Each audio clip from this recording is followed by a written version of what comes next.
Gus Bravo and Neil Kotze, two AV-rated trial lawyers who have been practicing law for a combined total of nearly 40 years. For the next 30 minutes, they will share their insight and commentary on important legal issues affecting all of us.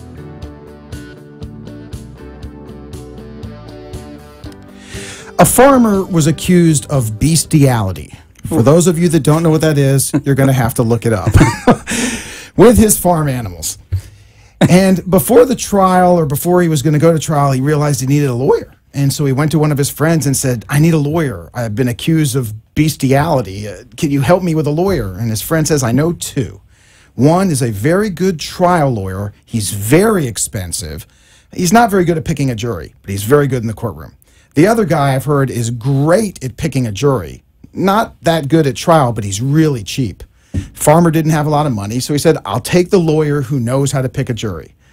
Well, the farmer started to regret his decision as the trial went on, and as his neighbor took the stand and testified that he had witnessed the farmer mount one of his sheep, and then, when he was done, the sheep turned around and licked him in his private parts. And the farmer shakes his head, knowing that the trial is over. When he looks up and he sees one of the jurors in overalls elbow the juror next to him and say, a good sheep will do that.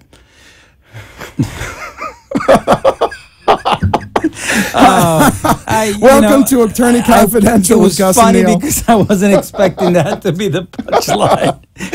So he did pick a very good jury. A very good jury.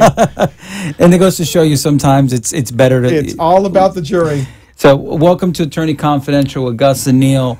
Today is August 24th, first day of school for Broward County and Miami-Dade. Miami-Dade. I think maybe Palm Beach may have started last. So those of you driving now and laboring through the traffic, you know we're back in business here in South Florida. I mean, it was just this morning, the traffic, and just getting in here also. I made it in with 2 minutes to spare.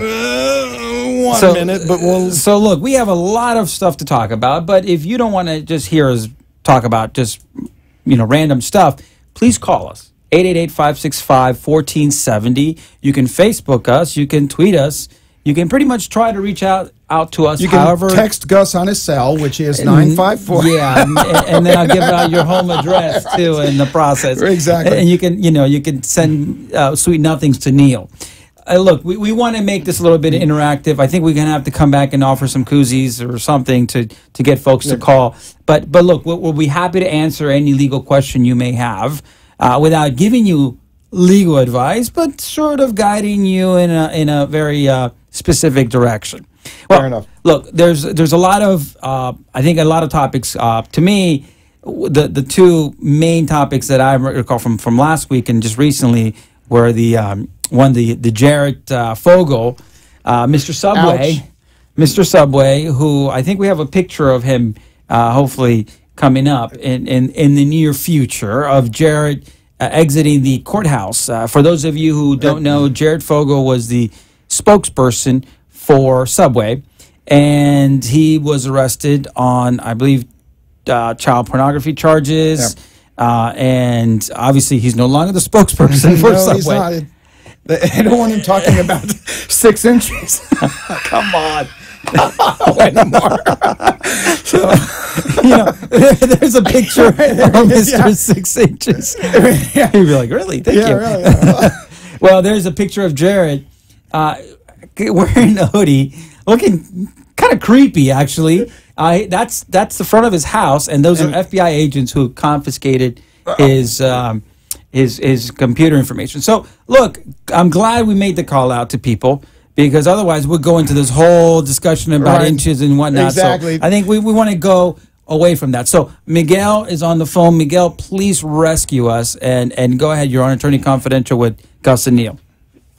Thank you very much. I think we're entering a period here where these storms out in the Atlantic and the El Nino are actually, I have a condominium association to worry about.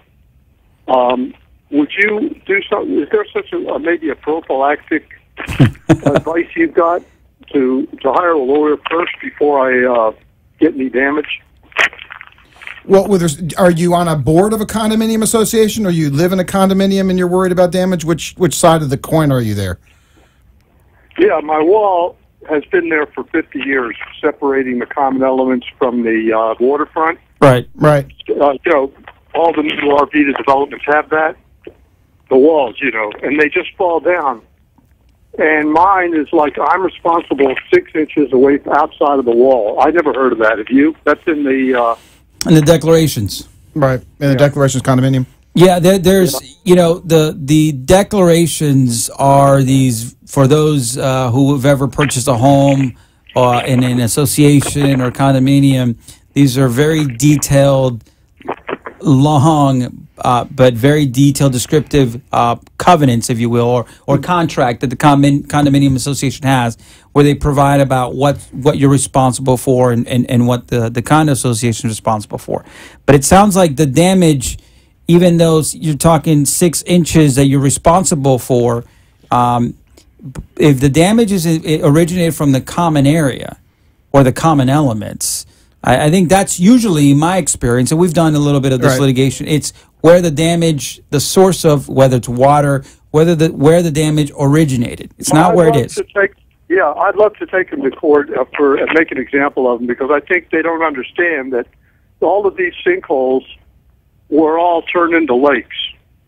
In other words, the construction dug up the landfill, to make it 10 feet above sea level.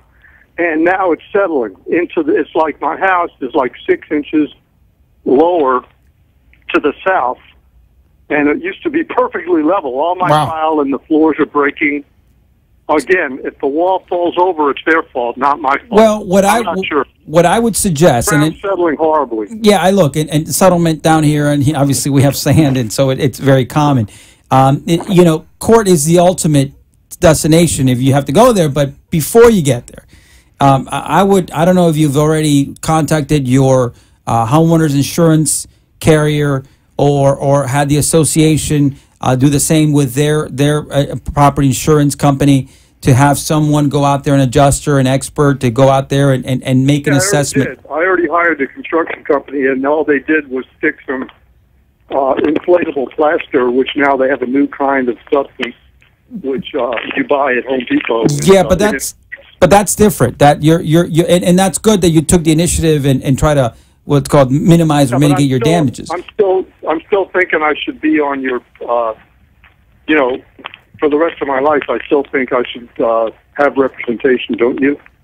Well, I think what you need to have is this involves insurance, and that's the reason I'm suggesting you go the insurance route, because you pay good money presumably for your homeowner's insurance policy.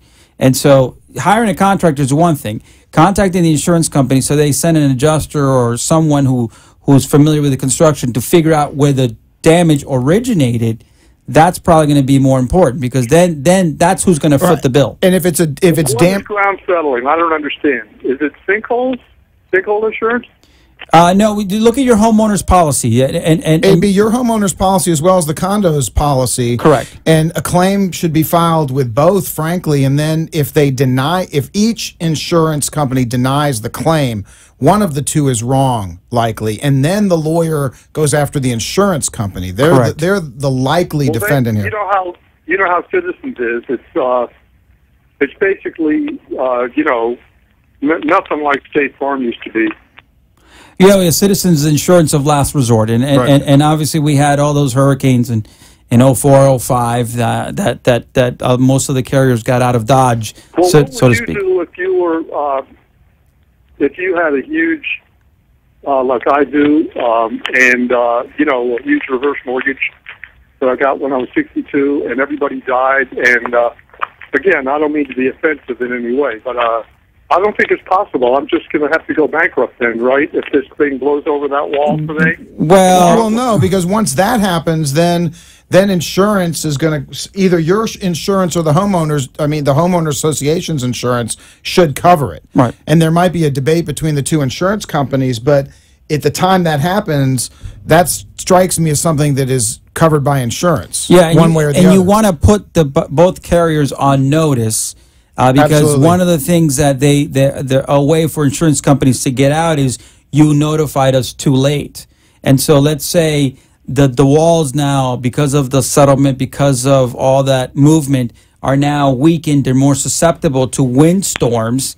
Then the insurance company may use that later on if a hurricane comes through and say, look, yes, there was a hurricane, but your walls were already damaged. Your walls were already because it was weakened. pre-existing. Correct. So you're going to want to put them on notice if you see that this is something that's actually getting to the point where we might not even need a hurricane. And by the way, Miguel, that's what your homeowner's policy is for. And you call the 800 number, and there's an adjuster. They'll start the claim at no cost to you, and then let them do the work and let them tell you whether there's going to be coverage or not. And once you get something in writing from them, either they're going to pay it or they're going to deny it. And so once you get something, if it's a denial, that's when the lawyers get involved. And then we look at your policy, we look at the facts, and we see whether or not they made the right choice. So, look, I think we can certainly talk about this for a while. But our suggestion, not advice, but our suggestion is you contact your homeowner's policy, your insurance company, and get them started. The worst thing they can say is no. But you'd be surprised. There's a lot. There should be coverage for what you're describing. Okay. Well, Miguel, thank you very much for the call. And we'll make sure to send out the koozie to you, courtesies of Neil Kotze. So, getting back to, and I think Miguel raised an interesting point because we had, I guess now it's a tropical nothing. It's going to be a tropical depression. Yes. It needs therapy. Yes. It went from a hurricane to a storm to a depression. I like that. Is it Danny? It was Danny, right? Oh, Danny boy, yes. Yeah. So, but look, right now, folks, it's peak hurricane season. So you and remember, just because we may not have a lot this year because of the El Nino effect, it only takes one. If I remember correctly, Andrew didn't hit until September, wasn't it? Andrew was August. Was it? It was Wilma that was October. But End of Andrew, October. remember, it was. I think wasn't it late? It was Yes. late August, Yes. and it was the first name storm, as in an A.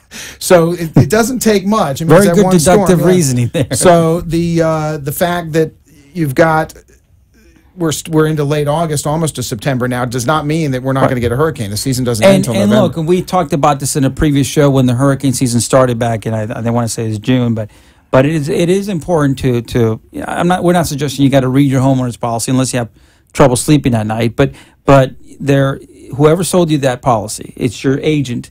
If anything happens in your home, that should be your first call. Call your insurance company.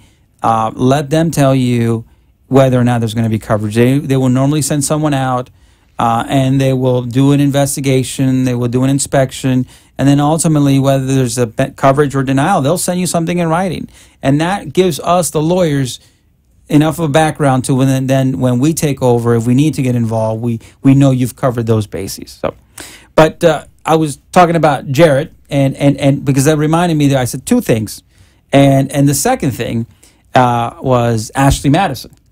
So Neil, it's not an ex-girlfriend of yours, right, from South Carolina, I mean, or North Carolina. I'm sorry, but here we have a picture of Ashley Madison. For those of you who don't know, it was a website. I think it's still an active website, and the picture says, "Life is short, have an affair." And then what my favorite part of this picture, if you see at the bottom, it says over 32,430,000 anonymous members.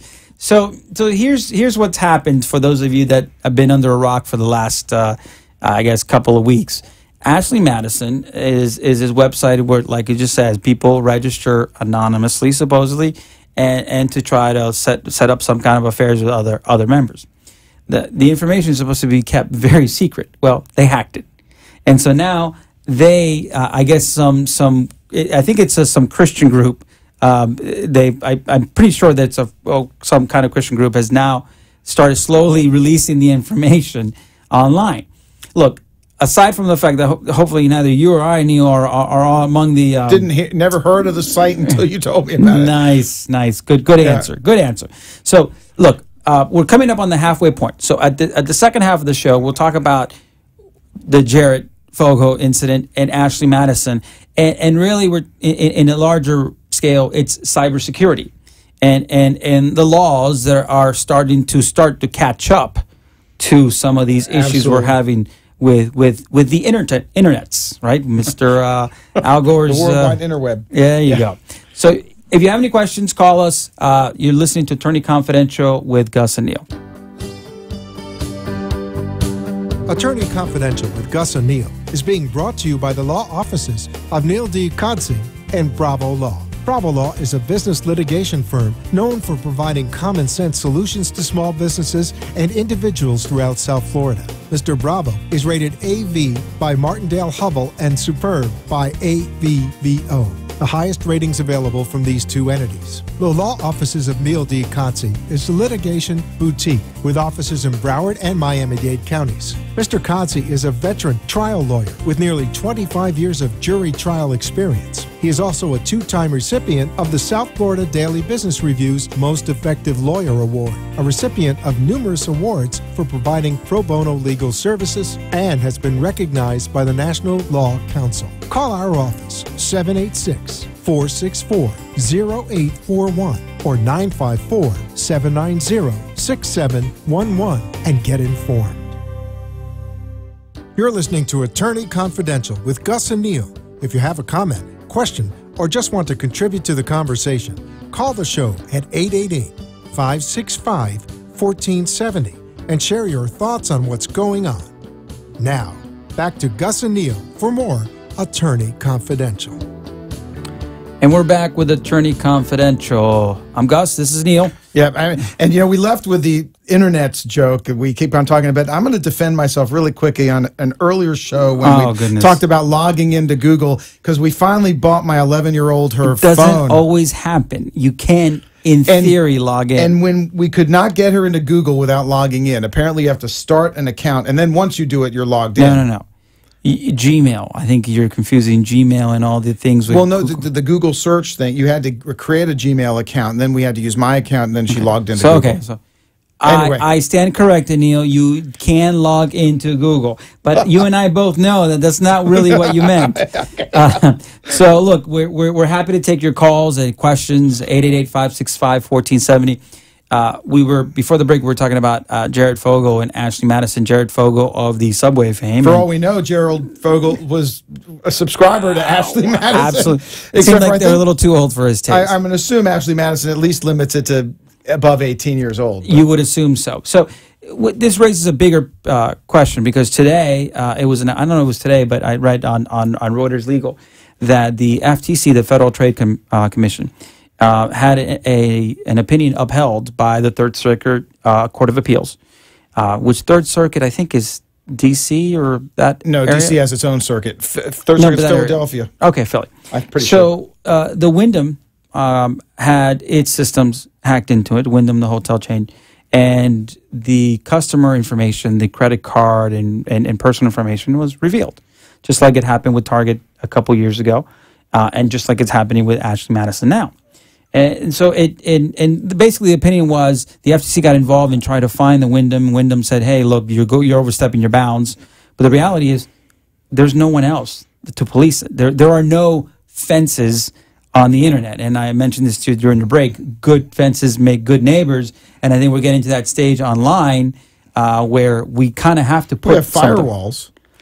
Yeah, but it's different. It's different, and here's the interesting thing about it. In Jared Fogle's case, I mean, he was brought down because of every information that was on his computer, right? Right, and what's interesting, apparently it had been going on for years in high school. Really? I didn't know that. Back in high school, he was running a ring. But anyway, but I think what the internet now has created this digital footprint. I tell my kids all the time, things don't go away. Once it's on there, it's there forever. It is absolutely there forever. I remember we had a case one time. Well, actually, I didn't have a case. A colleague of mine had a case where someone basically had certain pictures. They went to the doctor. I'm not going to get into too many details, but it was cosmetic surgery, and there were certain revealing photographs of that individual. They never consented to having that information publicized, but of course it was, and they sued to try to get it removed from the internet, but you can't, because it gets into technical stuff, cachet, whatever. Once it's there forever. So on the one hand, it's good because we can catch crooks and scum bags, if I may, like Jared Fogle, who is just doing hideous things. Because in time past, you would have to literally catch him in the act, right? I mean, it's what evidence is there? Exactly. No, that's a great point. And the thing with Jared Fogle is it would not have come out if you didn't have that ability. Right. So it's a plus. It's a plus. But on the other side, you were dealing with the Ashley Madison. Not that anyone condones that, but the reality is, and it's funny, I mentioned this to you, and I think you're right, because I initially my thought was, well, no one broke the law. And then I realized, yes, that's right. We have some good old southern states that have adultery make it illegal. is a crime. Yeah. So let's assume in states that they were not committing a crime. That's a one extreme. But the folks that target the Wyndham, listen, we all now. I mean, we have the phones that you can pay directly from your phones. We're doing so much business online. And pretty soon they're telling us we're not even going to eat the wallets and you're just going to be flash your phone. But you could see how look, the government, the IRS was hacked into. So cybersecurity is a big issue. I mean, there are lawyers who devote their entire practice. And what laws? Because I don't think the law has really caught up to it. Because that's my point about the FTC. The FTC stepped in to fill a void that really... There is no. I'm not aware of. I mean, I'm sure there's some acts, but we're still having trouble with e-discovery. That's true. Right? That's trying to figure out in litigation what you can produce, what emails, your backlog files, your backups. When you work on a document, apparently the metadata. If a document's important, you can go back and get all the earlier versions from it if it's saved online. Right. And we're still in the law debating about how much of that's discoverable. But I think this FTC maneuver is an interesting one, and I think it's something that is promising because for those of you, I'm not going to bore you with the specifics, but the FTC tried to sanction, and I think they did sanction Wyndham, which then led to the lawsuit where they appealed on the grounds that it engaged in deceptive and unfair trade practices. Because the manner in which it stored the information, it just didn't put together all the safeguards you needed to. Now, you cannot make something foolproof, but you certainly should take steps to make it very difficult. And apparently in the Wyndham case, it was just far too easy to retrieve the information. And Target, again, a couple years ago. Wasn't that the same thing with Target? It was the same problem. And it's funny. The other day I was actually at Target in Colorado Springs. I don't know if they have it here locally, but I paid with a credit card. And, the credit cards now that have that chip, which I don't know if you've seen. Let me take it out of my wallet so I can show you. Can I write the number down? American Express card. Read the number out See loud? that chip? Yeah. I know Okay, that chip. Okay. So that chip is supposed to provide extra security measures. Some 15-year-old in Sweden has already hacked into it and figured it out. But they hack into my credit. I've told you that my credit cards were stolen 3 years ago, and I still haven't reported the theft. Yes, we got the joke. Go ahead, finish it. Because the thief is spending less than Claris was. But anyway, so but they made me take an extra step. Like it's not just swiping it; you kind of have to slide it in from the bottom and had to click and everything. It seems like it's more secure, but the reality is, how do we know? How do we know? And so look. All these businesses are pushing us consumers to transact more online, right? To use more of our credit cards, to buy on Amazon, to purchase things online. Yeah, I mean, who carries money? So many people don't carry cash in their wallets; it's just plastic. Right, and so, but if you're doing that, the businesses now, if the FTC has its say, they owe us, and they should, consumers, the due care, a duty, whatever you want to classify it as, the responsibility, the obligation to take extra measures to protect that information. And if it's shown that they were careless or even negligent, maybe there could be some lawsuits against them. But you told me there was an interesting lawsuit just recently. Was it Target? No, it was it was completely different. There's an employment lawsuit about Target. Okay, so we can talk about that next week. What's interesting is the other day, as a side story, I go to school. My daughter has her meet and greet, and they buy the Friday shirts because she's at a charter school, so they wear uniforms. So Fridays they're allowed to wear T-shirts. $40 for a T-shirt. It's He's got a bunch of sponsors on it. See, that should violate some law. I There should agree be a with you. civil I completely action, agree with you. Civil theft of $40. Absolutely, I'm going to send him a civil theft demand letter. That'll go over well with the Yeah, PTA. oh, yeah. So what's funny is they only took cash or checks, and like to your point earlier, I hardly ever carry Checks. Yeah, I hardly What are ever. those? I know, hardly ever carry cash around. It was all credit cards, so I had to literally walk across the street to the Publix to get cash. But look, I think these are very interesting times that we're in, because buyer beware when you go online. And your point earlier that we know lawyers that dedicate themselves to the cybersecurity, but it tends to be more on the defense side, right? I don't know if you know many people that are on the either plaintiff the side. defense side or the consulting side. The whole, especially the e-discovery issues, but the cybersecurity, our good friend Al. Right. It shook. Al Cycli will give you a nice little plug. All right, give you a plug, Al. He's one of the best in South Florida, if not further than that. I mean, Right, but been he's doing still it for on the his- dark side of the fence. Right, He's defending the big bad corporations and whatnot. One real quick thing before I guess we're coming up on our time. Last night we were watching The Insider, and I said to my wife, 2 minute Yeah, break, 2 minute warning. I said my wife was so captivated. This was the one with Russell Crowe. Jeffrey Wigand. Yes, and she was so captivated by, like, I can't believe. I said, well, if you ask Neil we'll have a slightly different version of how it played Right. I out. mean, when I actually had the joy of taking Jeffrey Wigand's deposition many years ago, and the guy is just a. Careful. Yeah, I got to be careful, because is he a public figure such that defamation laws protect See, me? these are the kind of things that you have to really think about. careful on the radio. I just will say that Have you I ever don't watched agree. The Insider? I can't bring myself to watch the Did you Insider. watch the interview with 60 Minutes that he did? Yes, yeah. And how much of it, percentage-wise? My opinion, it's all BS. He knew what was going on, and he was hired in part to help Brown and Williamson develop a safer cigarette, because the industry had been researching that for years. And to say that it was a fallacy and that he didn't know that there were all these carcinogens the guy was a toxicologist. He knew exactly what he was doing, and he knew. But what he's saying that Brown and Williamson was trying to hide it. Bunch of BS. I'll let you finish with 1 minute, and then we'll go into the quote of the day. The 1 minute is be careful with the internet, and I think we're going to start to see laws develop to protect those issues, because really there's a void of laws on issues of internet I thought security. you were going to say, don't eat Subway and be faithful, or something like that. Make the I was connection. going to leave that. So we have hopefully our quote of the day coming up, and this is from a gentleman named Ambrose Bierce, I think, and eventually if it comes up, or maybe it won't.